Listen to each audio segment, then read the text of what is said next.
ये उतना टफ नहीं है लेकिन उतना आसान।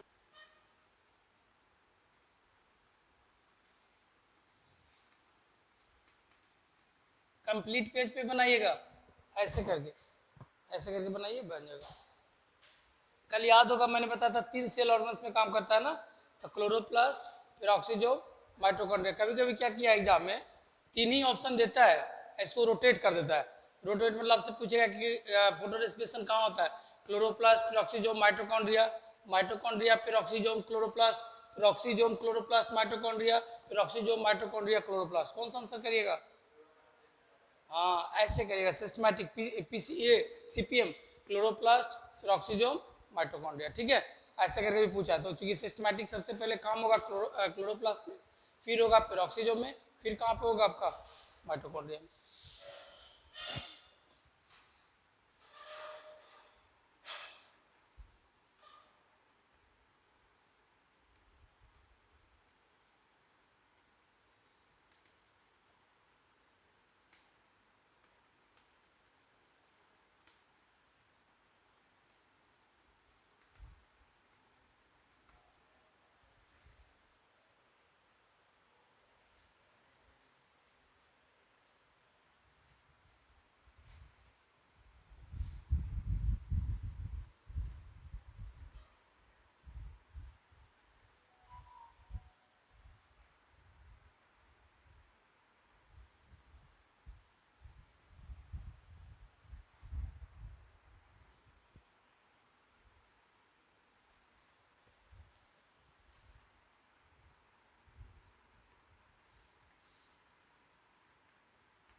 बनाइए।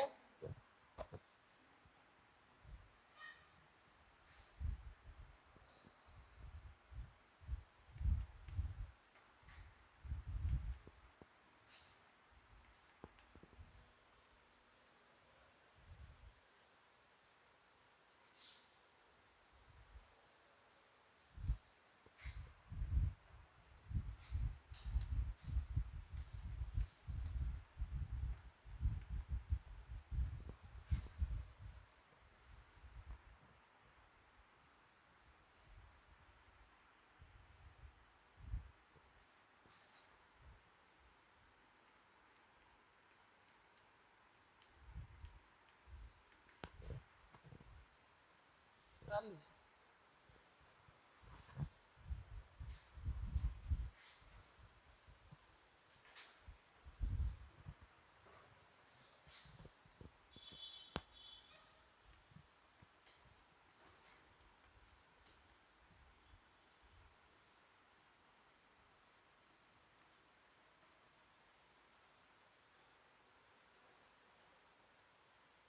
ग्लाइकोलिक एसिड या ग्लाइकोलेट में अंतर है? नहीं अंतर है ना, एक ही है। एक पता ही होगा आपको, एक एस्टर के फॉर्म में, दूसरा एसिड के फॉर्म में, है ना। तो कहीं पे ग्लाइकोलेट भी लिखता है, इसीलिए।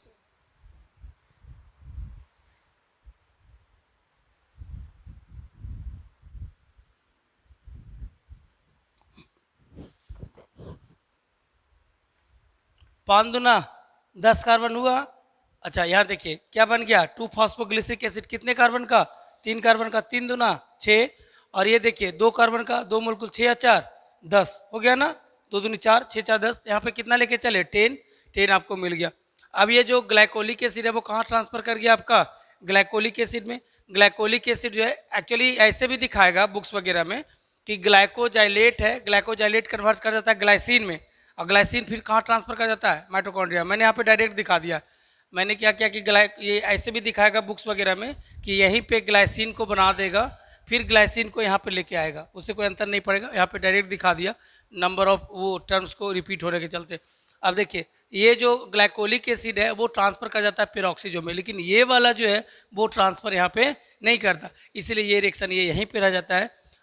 अब देखिए आपको याद होगा मैंने बताया था कि जो फर्स्ट स्टेबल प्रोडक्ट है वो कितने कार्बन का होता है, 2 कार्बन का, इसीलिए इसको क्या नाम बताया था, C2 साइकिल। तो ये देखिए आपका 2 कार्बन कंपाउंड है, जैसे 3 कार्बन कंपाउंड है तो C3 साइकिल, 2 कार्बन कंपाउंड है तो ये C2 साइकिल, अगर 4 कार्बन कंपाउंड है तो C4 साइकिल, ऐसे नाम देते हैं। अब ये ग्लाइकोलिक एसिड यहाँ पे आया, H2O2 के साथ रिएक्शन किया, जैसे ही H2O2 के साथ रिएक्शन किया तो क्या बन गया आपका ग्लाइकोजाइलेट। याद होगा जब आपको पेरोक्सीजोम पढ़ाया जाता है तो बताया जाता है कि पेरोक्सीजोम जो है H2O2 के मेटाबॉलिज्म में काम करता है, ये लिखवाया जाता है। ये देखिएगा पेरोक्सीजोम अगर पढ़ाया गया होगा तो वहाँ पे ये लिखवाया ही जाता है। तो जैसे ही यहाँ पे ग्लाइकोजाइलेट बना, अब ये ग्लाइकोजाइलेट कहाँ कन्वर्ट चला जाता है आपका, माइटोकॉन्ड्रिया में। माइटोकॉन्ड्रिया में वहाँ पे किस में कन्वर्ट कर जाता है आपका, ग्लाइसिन में। अब ग्लाइसिन किस में कन्वर्ट कर गया आपका, सेरीन में। तो ये देखिए ये 4 कार्बन कंपाउंड है, एक CO2 निकल गया तो कितना बचा, 3 बचा ना, 3 बचा तो सेरीन कितने कार्बन कंपाउंड है आपका, 3 है। तो अगर आपसे क्वेश्चन पूछेगा कि CO2 कहाँ रिलीज होता है, माइटोकॉन्ड्रिया में, O2 कहाँ कंज्यूम होता है आपका, क्लोरोप्लास्ट में। तो कल मैंने लिखवाया था कि इसको फोटो रेस्पिरेशन क्यों बोलते हैं, तो लाइट के प्रेजेंस में होता है, O2 कंज्यूम करता है, CO2 क्या कर रहा है यहाँ पे, रिलीज कर रहा है ना, तो O2 कंज्यूम हो रहा है, CO2 रिलीज हो रहा है, इसलिए इसको क्या बोलते हैं, रेस्पिरेशन। और लाइट के प्रेजेंस में होता है इसलिए इसको क्या बोलते हैं, फोटो रेस्पिरेशन। याद हुआ। अब देखिए ये सेरीन जो है फिर से कहाँ पे आ गया, यहाँ पे सेरीन किस में कन्वर्ट कर गया आपका, हाइड्रोक्सी पायरुवेट में। फिर ये किस में कन्वर्ट हो गया आपका, ग्लिसरिक एसिड में। फिर से यहाँ पे देखिए ATP आया, ADP बन के रिलीज हो गया। तो अब देखिए आपका यहाँ पे NADH2 बना। आगे जाके हम पढ़ाते हैं अगला वाला चैप्टर में कि 1 NADH2 = 3 ATP। तो यहाँ पे 3 ATP जरूर बना, लेकिन अगर देखा जाए तो फिर से यहाँ पे NADH2 यूज हो गया, तो इक्वल टू कितना हो गया, 0 हो गया ना।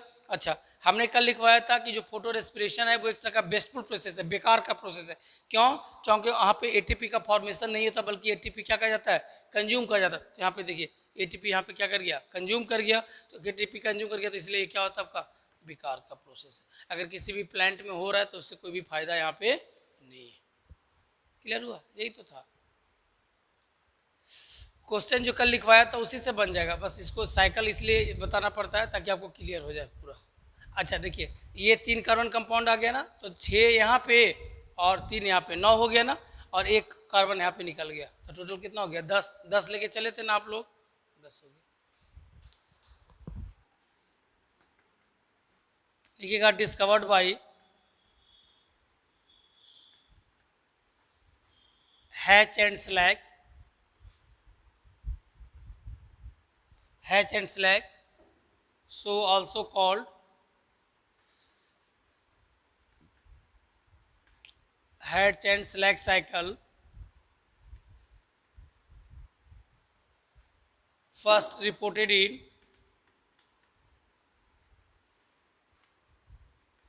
sugarcane। सबसे पहले जो है सुगर केन में रिपोर्ट किया गया था। फिर लिखिएगा those plant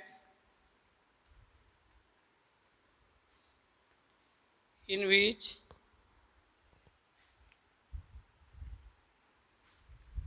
C4 cycle takes place, those plant in which C4 cycle takes place called C4 plant। Plant का जैसे सॉरगम, मेज, सुगर केन, ए ट्राइप्लेक्स,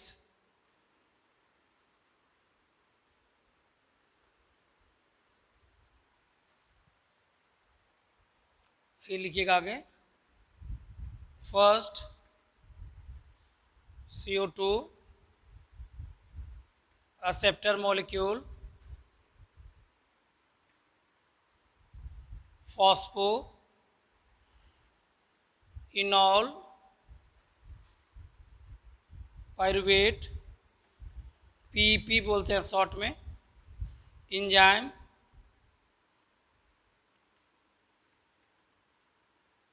पेपकेज। ये इंजाइम का नाम आपको जब स्टोमाटा का ओपनिंग एंड क्लोजिंग बता रहे थे ना, तो वहाँ पे भी आया था। इसका फुल फॉर्म होगा फॉस्फो, या पेपको भी बोलते हैं इसको,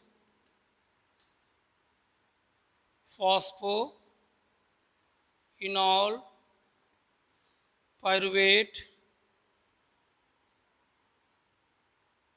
कार्बोक्सिलेज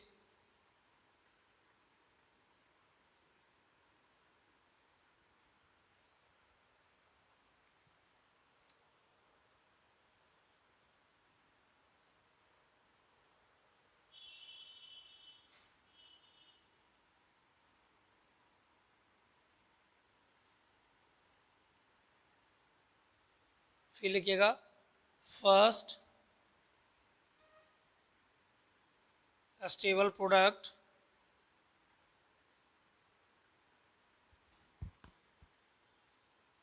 OAA, इसका नाम है ऑक्जेलो acetic acid which is a 4 carbon compound. जैसे वहाँ पे लिखवाए थे आपको फॉस्फोग्लिसरिक एसिड 3 कार्बन कंपाउंड था, तो C3 साइकिल, ये वाला कितने कार्बन कंपाउंड है 4 कार्बन कंपाउंड, इसलिए इसको क्या बोलते हैं C4 cycle. First stable product oxaloacetic acid which is a 4 carbon compound so called C4 cycle.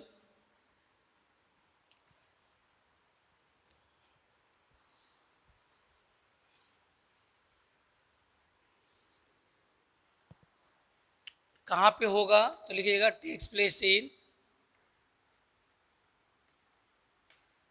Mesophyll cell and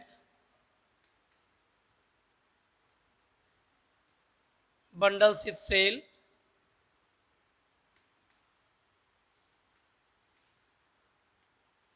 mesophyll cell and bundle sheath cell, इसीलिए जो है इसका जो क्लोरोप्लास्ट है वो डायमॉर्फिक है।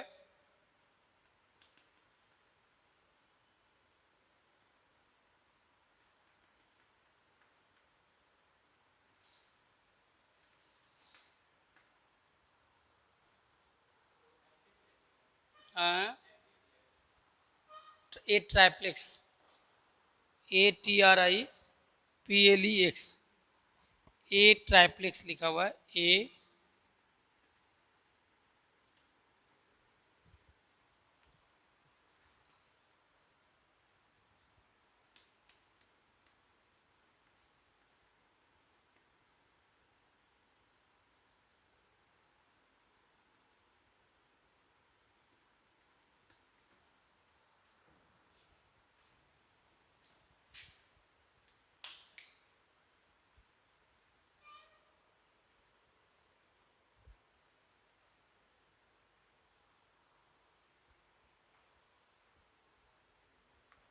इनॉल पायरुवेट पेपकेज है।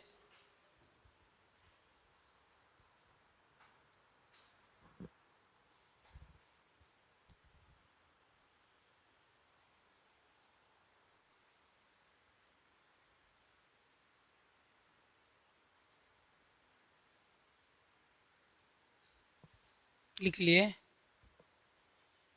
क्रांज एनाटोमी आपको एनाटोमी में लिखवाया होगा, देख लीजिएगा वहाँ पे। एक्सक्लूसिव करेक्टर है ये।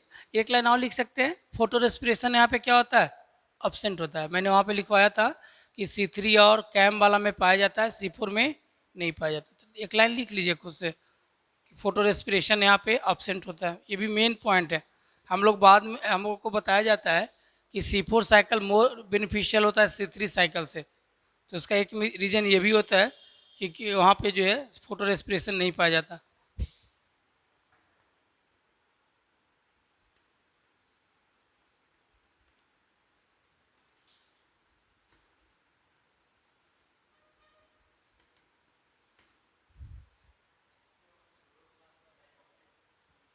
हाँ, डायमॉर्फिक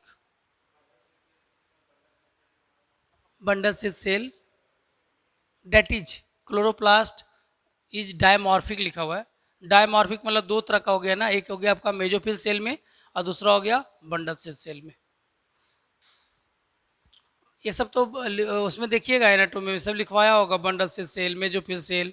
तो मान लिया जनरली क्या होता है कि क्लोरोप्लास्ट कहाँ पाया जाता है, मेजोफिल सेल में। लेकिन अगर क्लोरोप्लास्ट बंडल सिल सेल में भी पाया जा रहा है तो क्लोरोप्लास्ट कैसा हो गया, डायमॉर्फिक। डाई मतलब क्या हो गया, दो। मॉर्फ का मतलब क्या हो गया, फॉर्म। दो फॉर्म में पाया जा रहा है, एक पाया जा रहा है मेजोफिल सेल में, एक होता है बंडल सिल सेल में। लेकिन जो C3 साइकिल होता है ना, कैम साइकिल होता है, वो सिर्फ और सिर्फ कहाँ पे होता है आपका, मेजोफिल सेल में, बंडल सिल सेल में नहीं होता। और क्रांज एनाटोमी वहीं से नाम आया है। क्रांज का मतलब लिखवाया होगा, रेत बोलते हैं, माला। देखिएगा एनाटोमी में लिखवाया हुआ होगा इस तरीके से, ऐसे करके सब एक डायग्राम बनाया होगा वहाँ पे। तो ये हो गया आपका बंडल सिथ सेल, ये हो गया आपका बंडल सिथ सेल, ये हो गया आपका mesophyll cell.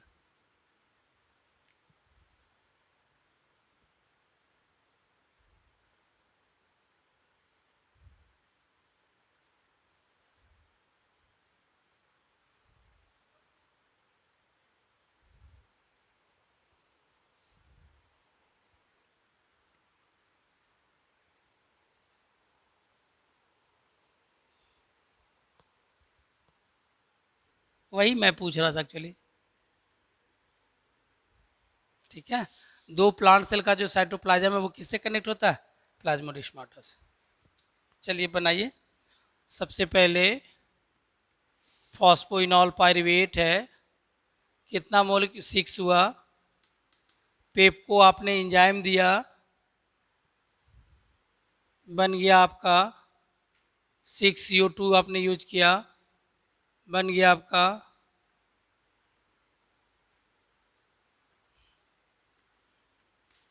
6 molecule of ऑक्जेलो acetic acid.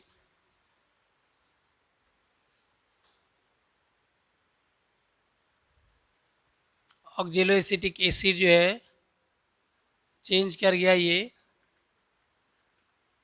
Malic acid में, 12 NADP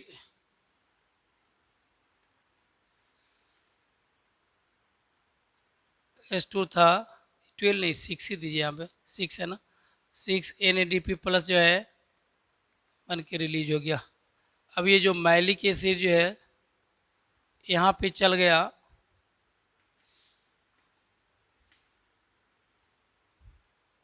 और ये जो मैलिक एसिड है वो चेंज किया जाता है पायरुविक एसिड में। ये भी 4 कार्बन कंपाउंड है, ये भी 4 कार्बन कंपाउंड है। यहाँ से 6CO2 बाहर आ गया,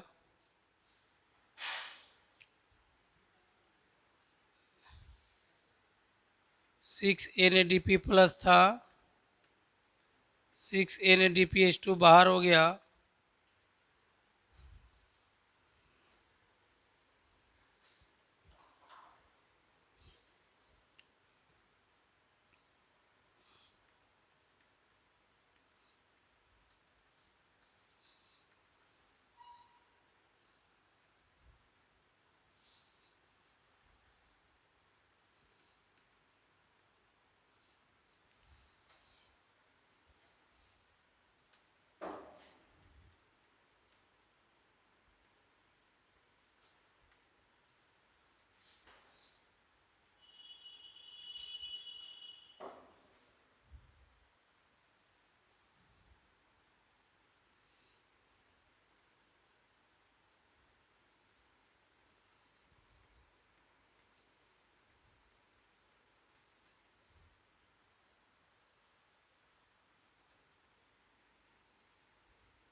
उसके कंपेरिजन में बहुत छोटा है, 4 ही 5 मोलिक्यूल तो है इसमें। 24 कहाँ से 24 आ रहा है?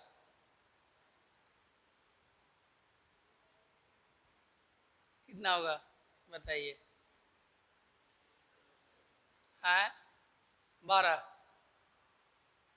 12 नहीं नहीं नहीं, ऐसे ही बैठ के बोल दो 12, 15, 20। जब अभी आपने बताया कि C3 साइकिल वाला, तो हम C3 साइकिल वाला को फिर से पकड़ेंगे ना, तो हाँ तो 30 होगा। C3 साइकिल में कितना बताया था? 18, कल ही तो बताया, 18 बताया था ना, 18 बताया था। तो 18 वो वाला, 12 ये वाला, कितना हो गया आपका? 30 हो गया। उसको एक्चुअली आप ऐसे अब लिख लीजिए कि जब C3 साइकिल चला, कोई दिक्कत नहीं है, ये जो C3 साइकिल चला, तो इस C3 साइकिल में क्या हुआ, थोड़ा इससे देते हैं, यहाँ पे 18 ATP और 12 NADPH2 का यूज हुआ। तो जब इसका जब यूज हुआ तो कितना हो गया आपका? आप देखिए 18 ये और 12 ये वाला, कितना हो गया? 30 हो गया ना। और ये तो NADPH2 कैंसिल कर गया, तो कितना चाहिए आपका? 12। एक ग्लूकोज मोलेक्यूल के फॉर्मेशन के लिए कितनी बार साइकिल चलेगा? 6 बार। कल ही वाला है, 6 बार चल रहा है ना आपका। अच्छा, एक बार साइकिल चलेगा तो कितना ATP?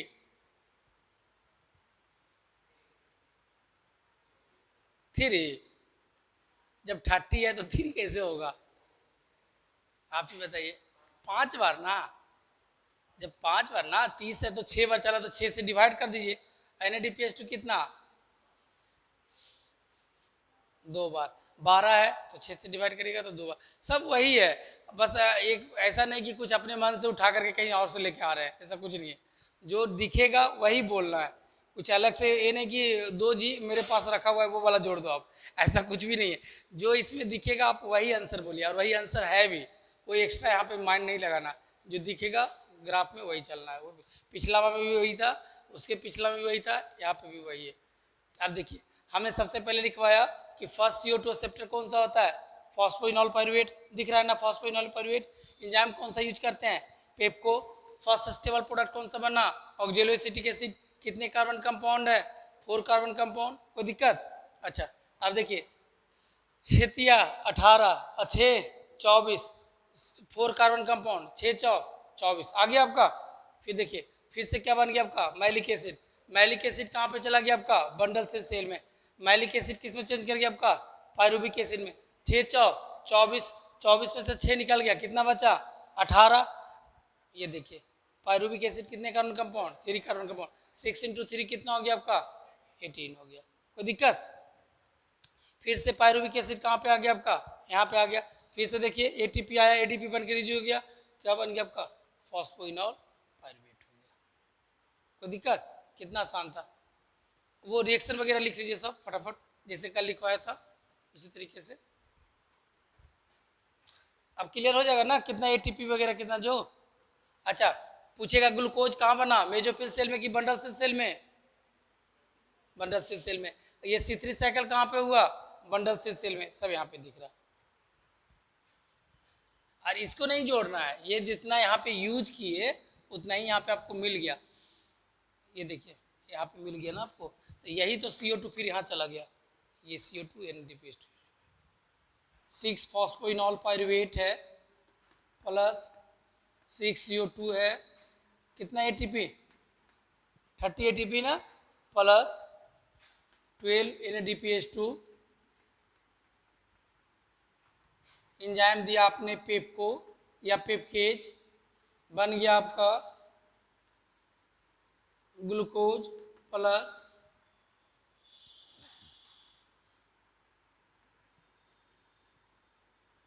6 phosphoenol pyruvate plus 30 ADP plus, लिख लीजिए। अब क्लियर है ना? यहाँ से पकड़ लीजिएगा कि कितना ATP का रिक्वायरमेंट हुआ और कितना NADPH2 का हुआ। लिखना है लैंग्वेज में, बोलिए जल्दी, बोलते ही नहीं। लिखना है, लिख लीजिए। फॉर, बोल के लिखवाया था, फॉर 1 ग्लूकोज मोलिक्यूल फॉर्मेशन, भूलेंगे नहीं, वो रिएक्शन जो है ना मेन तो वही है। for one glucose molecule formation, for one glucose molecule formation 30 ATP and 12 NADPH2 required. For one glucose molecule formation 30 ATP and 12 NADPH2 required, and 12 NADPH2 required.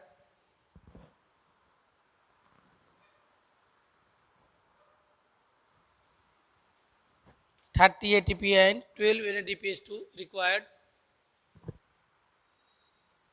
फिर लिखिएगा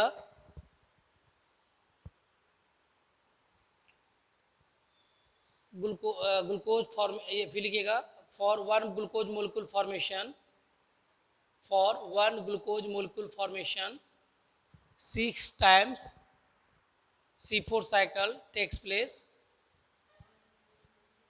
For one glucose molecule formation 6 times C4 cycle takes place.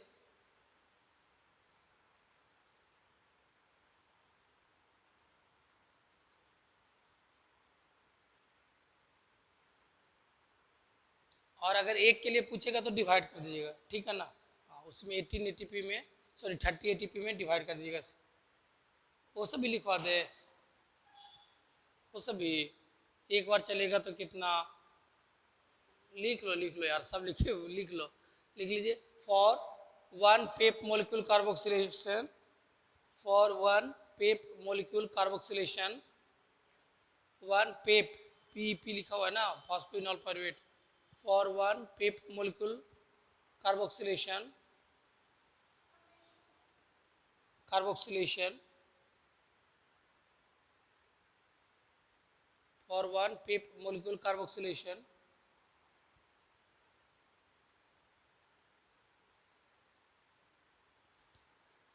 5 ATP and 2 NADPH2 required, 5 ATP and 2 NADPH2 required, ठीक है। ये हो गया। एक और cam cycle बचा, वो लिखवा देता हूँ, ठीक है। एक और लिख लीजिए कैम साइकिल। साइकिल सेम है, साइकिल ना मैं इसी में बना देता हूँ, जो डिस्क्रिप्शन है वो अलग से लिखवा देते हैं, आप लोग अलग से बना लेना। मैं जो फिर सेल इसको इसी में थोड़ा सा जो है चेंज करता हूँ।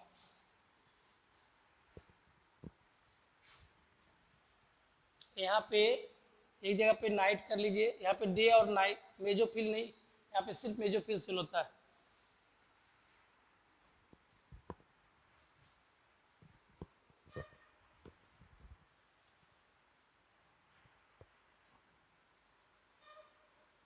यहाँ पे नाइट लिख लीजिएगा,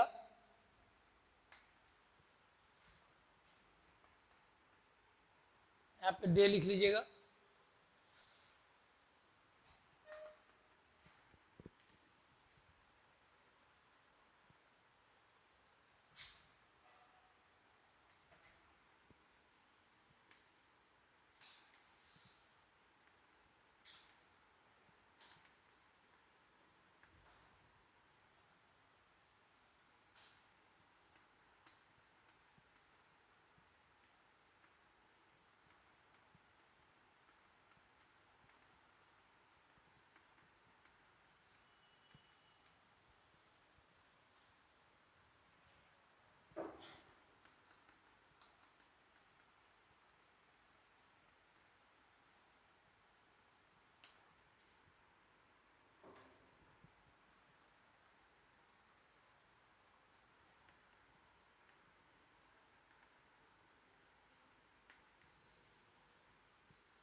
अब बनाइए,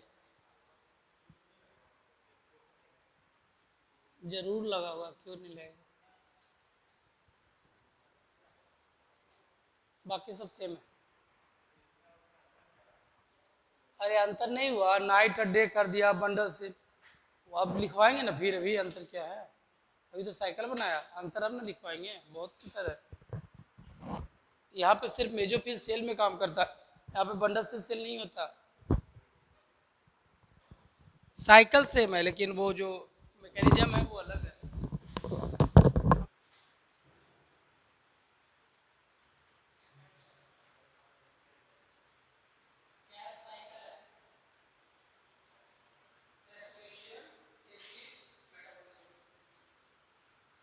वो सब सेम है, वो सब कोई दिक्कत नहीं है, लिख दीजिए। ग्लूकोज बनेगा।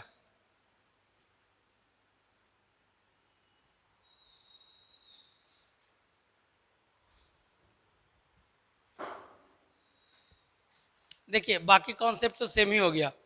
फर्स्ट CO2 एक्सेप्टर है ना, फर्स्ट स्टेबल प्रोडक्ट, ये सब सेम नहीं हो गया। ये वाला आ रहा है स्क्रीन में, आता है ये वाला, आता है ये पार्ट, यहाँ पे लिखता हूँ, देखिए लिखिएगा कैम साइकिल का फुल फॉर्म। पहले तो ये लिख लीजिए, crassulacean acid metabolism, crassulacean acid metabolism. लिखिएगा फर्स्ट रिपोर्टेड इन, कहाँ पे, ब्रायोफाइलम, ब्रायोफाइलम में। फिर लिखिएगा takes place in mesophyll cell, वो वाला देखिए उससे अंतर आ गया ना, मतलब यहाँ पे बंडल से सेल नहीं होता, जब बंडल से सेल नहीं होगा तो क्रांज एनाटोमी होगा, वो भी नहीं होगा। फिर लिखिएगा the plant in which C4 cycle takes place called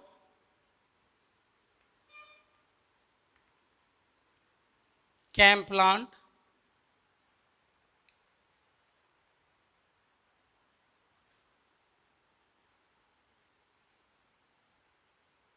CAM plant stomata opens during daytime, ये सब लिख लिए ना। इन CAM plant stomata opens during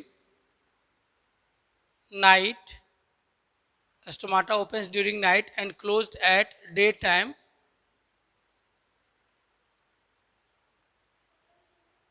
night and closed at daytime। उसको क्या नाम बताया था, अस्कोटो एक्टिव, देखिएगा लिखवाया होगा सब, प्लांट वाटर रिलेशन में लिखवाया था ये सब, अस्कोटो एक्टिव।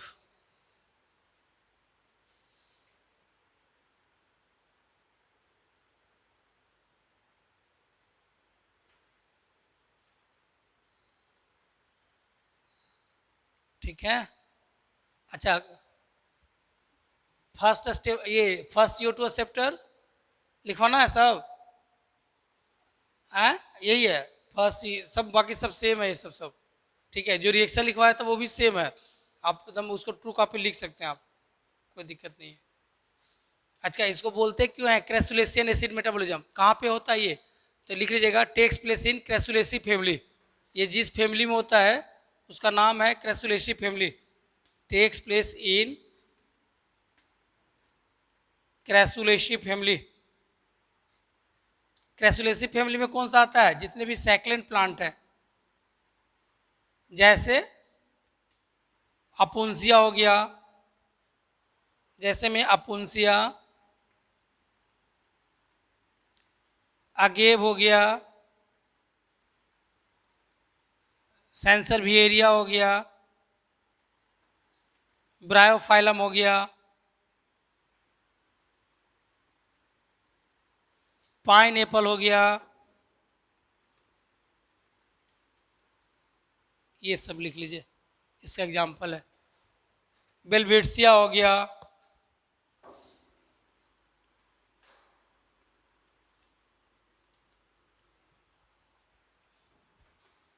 ये सब एग्जाम्पल हो गया कैम प्लांट का।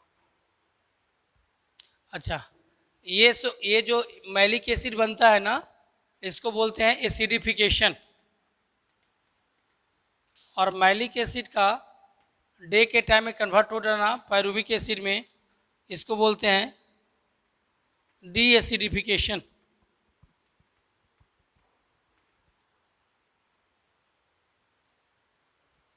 तो हम लोग बोलते हैं क्रैसुलेशन एसिड मेटाबॉलिज्म, क्रैसुलेसी फैमिली में आता है, इसलिए क्रैसुलेसी एसिड का फॉर्मेशन होना, एसिडिफिकेशन, एसिड का फिर से मैलिक ये इसमें कन्वर्ट हो जाना पायरुविक एसिड में, डी एसिडिफिकेशन, इसीलिए इसको बोलते हैं एसिड मेटाबॉलिज्म। और रात में बनता है मैलिक एसिड, इसलिए रात में स्टोमाटा ओपन होता है। अगर वही जो नॉर्मल जो प्लांट है उसमें दिन में बनता है तो दिन में स्टोमाटा ओपन होता है। इसीलिए याद होगा कि मैंने जब लिखवाया था ना कि स्टोमाटा के ओपनिंग में कौन सा एंजाइम काम करता है, तो वहाँ पे ये लिखवाया होगा पेप्को।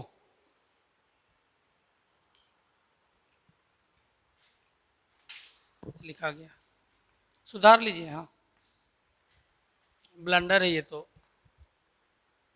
कैम वही है, आप कंफ्यूज मत करना कितना एटीपी चाहिए, वो 4-5 जो लाइन था ना सब वही होगा, सेम होगा।